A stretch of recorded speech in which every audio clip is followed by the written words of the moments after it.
Hey everyone, Clay from Brooklyn, Football with the Fellas. It's all about Big Blue.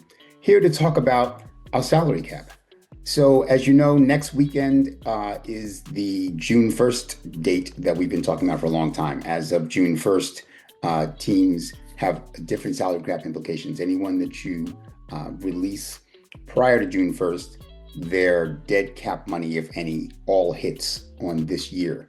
Anyone who you cut or trade for that matter after June 1st, that money gets spread over 2 years. So we get half of that hit this year and the other half next year. So in other words, it frees up more money against our salary cap this year if we cut or trade players after June 1st. In fact, we could do that twice, well, with up to two players before June 1st and then designate them as post June 1st transactions, but then you still can't use the money until after June 1st. So what most teams do is just wait till after June 1st, and then you can do it as many times as you want to because it is actually after June 1st. So what I'd like to do is take a quick look at where we stand on the salary cap right now.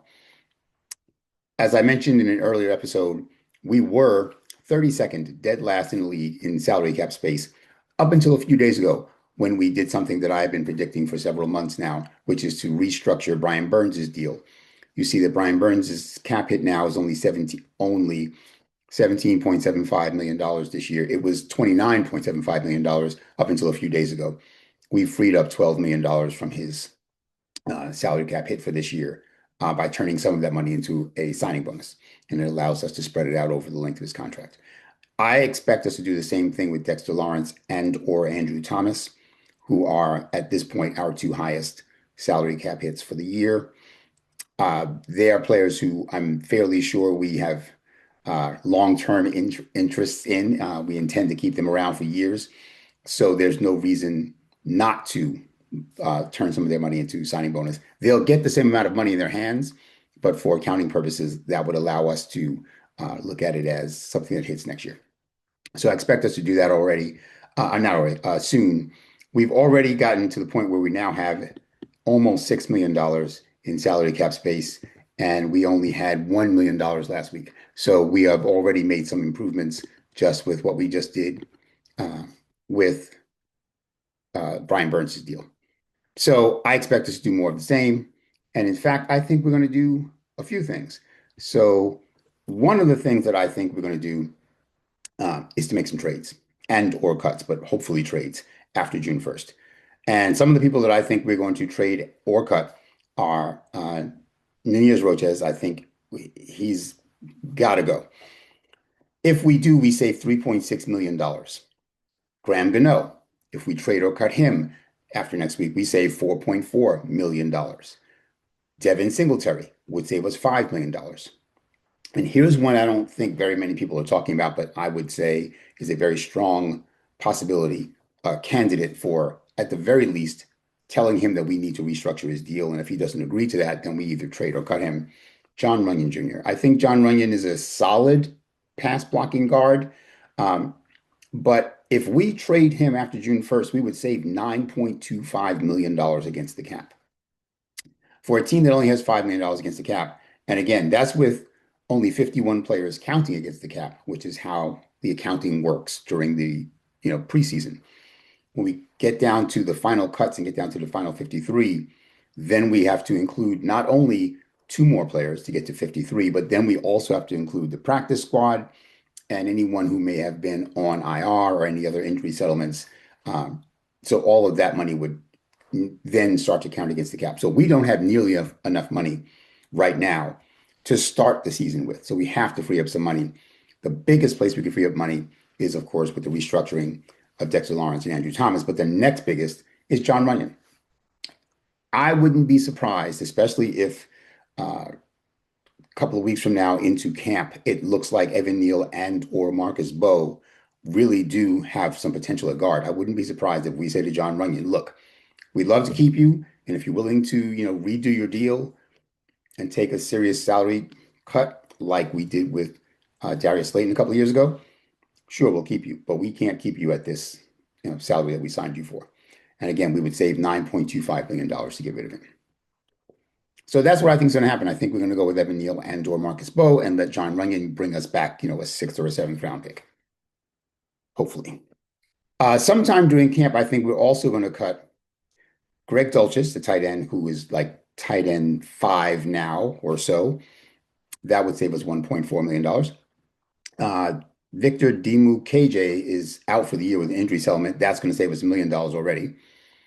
Josh Ezeudu, who I wouldn't mind giving him one more shot, but I don't think, frankly, he's going to beat out Evan Neal and or Marcus Bowe at guard. So if we do let him go, it would save us $1.4 million against the cap, although we might just ask him to take a salary cut, take a pay cut and drop down to, $950 or whatever, $950,000, which I believe is the minimum for a veteran.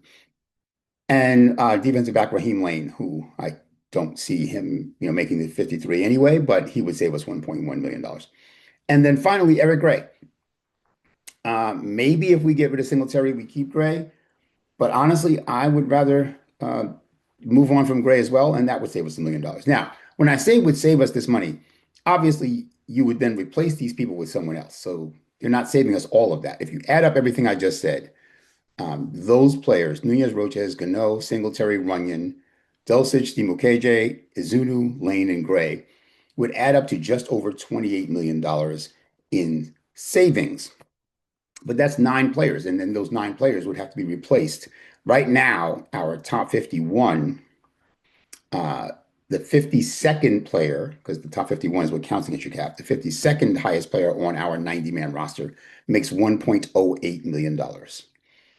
Meaning that from 1.08 down would be the next 9 highest paid players on our current roster. So assuming we made these cuts and or trades and didn't replace them with players that already have a higher salary than that, like if we traded them for draft picks in the future, or if we just cut them outright, then the next 9 highest paid players on our roster would then count against our top 51. So if you take 1.08 million and multiply by 9 and then subtract that from 28 million, long story short, that's about $18.5 million in net savings while still replacing those 9 players on the roster. So for the summer, during training camp, we would have approximately $18.5 million more dollars in addition to the $5 million we already have. So that would give us a healthy amount of money to enter the season with. Again, then you have to take on the last 2 53 roster spots instead of 51, and then the practice squad and the IR and whatever. So that would then diminish that number, but not by more than $20 million.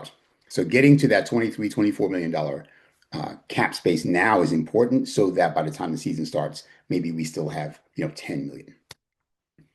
That allows you to make a move or two during the season if you have to. So that's what I'm predicting, that we're going to make these kind of moves in the next week to 2 weeks for many of these, and then for a couple of them, Dulcich, Ezeudu, Lane, and Gray, probably as the summer progresses, as we see what players look like on the field, right? Is Marcus Bowe actually going to be any good? We haven't seen him with pads on yet, so I wouldn't make a trade with for John Runyon just yet, because we want to see if Bowe really can play. Can Evan Neal actually play guard?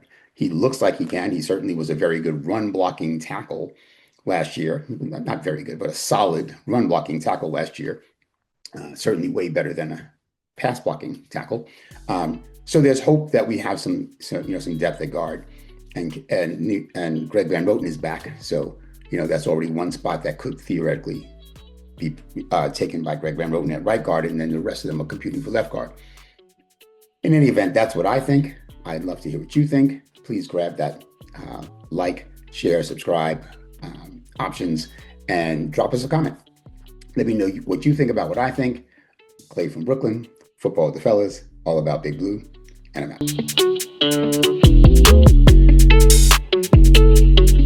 Big shout out to El Marquis Productions, the talent behind the music and production here at Football with the Fellas. It's all about Big Blue. Their beats bring energy and excitement to every episode. El Marquis' skills in mixing, mastering, and creating top quality sound make the podcast come alive each week. For your own projects, check out lmarquisproductions.com and take your sound to the next level.